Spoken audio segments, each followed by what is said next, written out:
Hey everybody, today we're going to be taking a look at the new features coming through the pipeline for Ableton. So they've just announced Ableton 10.1 and the live beta notes are reflecting right now the changes that they'll be implementing once this patch goes live. And it's got some really great new features and some things that maybe Ableton should have had a long time ago. But they've put them in, and that's the main thing. And I think that this is going to be a huge help to a lot of people's workflow. Now, there'll be heaps of other videos on Ableton 10.1, but I figured I probably should still do one, considering you might be relying on me for all of your Ableton needs. So let's jump into it. So they have made some adjustments to arrangement editing. So the first big announcement is that tracks with sidechain routing can now be frozen. So if you've ever sidechained a kick and a bass, or a kick and some like effects or anything, and then you've gone to try and freeze the track, you'll know that it doesn't work because you've got internal routings. This has now been fixed. You can freeze a track that is sidechained. That's awesome. Frozen tracks now provide post-effect output routing to other tracks. This allows tracks that are sources for sidechains to be frozen. So again, fantastic. It is now possible to freeze tracks which contain AU, VST, or MAX devices that receive audio from another track. Sidechains, yep. So this is all adding up together to just show that pretty much anything now that it will be sidechained or internal routing can now be frozen on the arrangement view, which is great. You have a new option in the rendering menu for including the return and master effects. So if you render it, yeah, cool. So if you render out stems, you'll have the master and the return sends on that particular stem. So all of your individual stems will still have the reverb applied to them and the mastered chain applied to them. When a track with sidechain is frozen, unfrozen, and frozen again, the track's audio now is always re-rendered. Yeah, okay, cool. The arrangement overview is now resizable. That's quite cool. So the video basically to all of these changes, I'll put in the description below, so you'll actually be able to see them demonstrating this. When moving through the arrangement using arrow keys, the view will scroll to keep the selected track visible if necessary. Cool. When committing a groove on a MIDI clip, a time selection is only made if notes were selected prior to committing the groove. Okay, that one's going to take a bit to get my head around. Clicking on the timeline ruler will pause follow. Okay. In arrangement, when calling select all, if there is a locator behind all material, the time selection will extend up to that marker. Sweet. Automation. This is another big change. So it is now possible to transform automation horizontally and vertically. Okay, so it's demonstrated in the video. If you watch them do that, it's really cool, and it'll help you. A lot of the stuff is maybe going to be difficult to understand, but if you watch the video, they give pretty good demonstrations. It's now possible to edit the value of automation breakpoint or segment using context menu on the keyboard. So you can set automation values now, you're typing it into the keyboard, which is really cool. When hovering over automation and preview breakpoint is shown, users can right click and add value. So that's what I'm talking about. You can put in your own value. So negative 10 decibels on the volume if you want, and you don't have to piss around with trying to use your mouse and your keyboard to get it perfect. When right clicking on automation lane, the context menu now reveals a number of predefined shapes that can be inserted into given time selection. So this means that you could select an area in your timeline, you could right click and you could say, I want the automation to be shaped like this, and it'll add it in for you. You don't have to draw it in. This is something that Ableton desperately needed for a while now. So they give you a whole bunch of shapes. You select the area, you right click, boom, put it in. In automation mode, clip fades can be viewed and edited by holding down the F key. Great. That's actually really sweet, because that'll stop you from having to toggle between when you just want to go and make volume fades and stuff.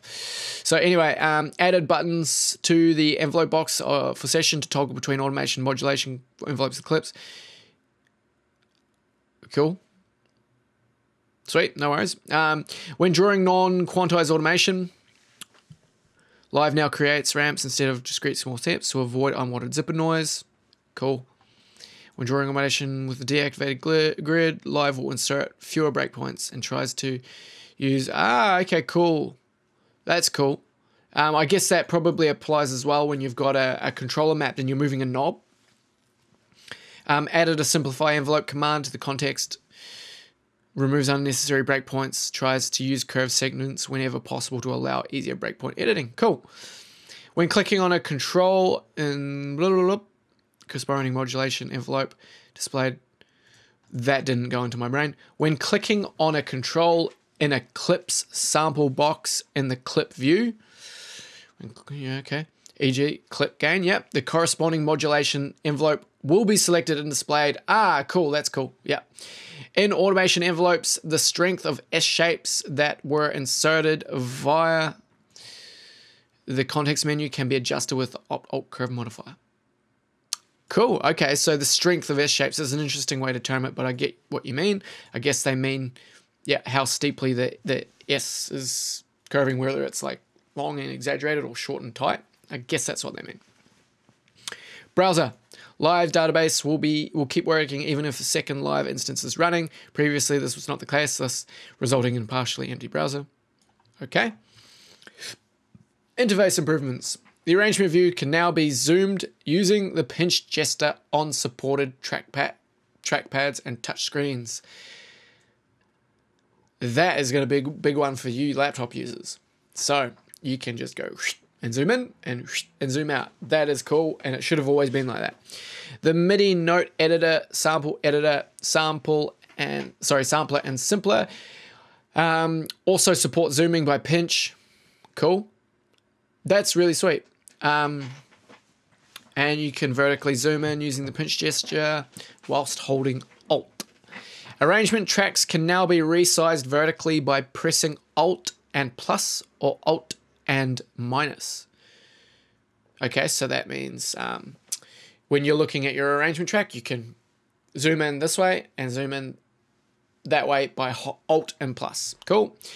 Using the shortcut option or Alt plus U, folds and unfolds all tracks in that same area level. If the tracks are in a mixes state, e.g. some fold and some are mixed in a mixed state, this third state is also remembered and can be restored by further pressing the same shortcut. Okay.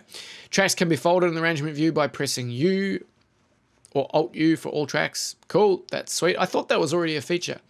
It is now possible to fold and unfold group tracks in the session view by pressing U. This also works. Yep, cool, that's great. So U will basically expand or contract the channel so that you can see. Automation lanes can now be resized vertically, Alt and plus, or yeah, okay, cool. So when you're in the automation lane and I guess you have your cursor in it and you selected it, you can do that same command as what you could do up there wherever it was. The show all tracks functionality was now bound to the S key and the arrangement has been removed. The S key can now be used to solo tracks. Okay, great. So you click on your track, you press S, you're going to solo it. That's great. Pressing H in the arrangement vertically resizes all tracks to fit the view exactly. Cool. So that's the same as Z. Z will zoom in. H will now vertically resize all tracks to fit the view. Great. That's really cool. So you're getting some great shortcuts to quickly sort of press buttons and move around your view, around your project. Added H and W buttons in the arrangement view. These buttons have the same resizing functionality. And a MIDI mappable. Cool. The fit song to screen width and fit all tracks to screen height. Now remember the view state when invoked. When invoking again, the remembered view state is restored. Cool. So you can toggle, I guess. Boom, boom. When the detailed view is in focus and displaying either the filter envelope editor or sample editor, pressing W fits a clip region. Okay, cool. That's great too. How much more have we got? Yeah, not too much more. Let's keep going. Pressing Z changes the height of selected content to fit arrangement view. The X key now allows zooming back out from the time selection. When zooming in multiple times using the Z key, the X key can be pressed multiple times to go back. Okay, cool. The Z and X key shortcuts now work for MIDI clips in clip view. Cool. In the arrangement, when only a few notes exist within a MIDI clip, they now appear in a larger size. That's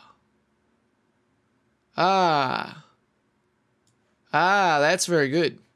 On Windows, Live now respects the control panel's choose how many lines to scroll each time setting.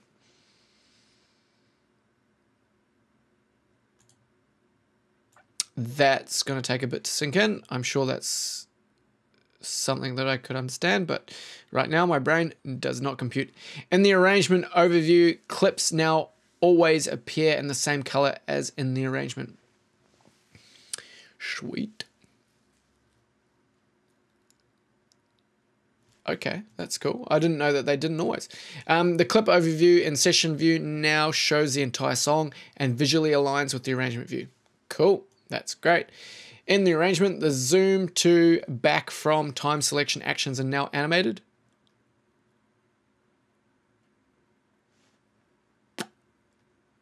So what do you mean? You've added some cool animation to when it zooms in and out. Okay. When using pinch gesture, Live will always zoom to the playhead. Okay. Live now supports pixel perfect scrolling on Apple. Wow, that's cool. Single tracks now appear in standby selection color under certain circumstances. Until now, only multiple selected tracks were shown with the standby selected color, whereas single tracks were simply shown as unselected. Changes are as follows. Read through that as in your leisure.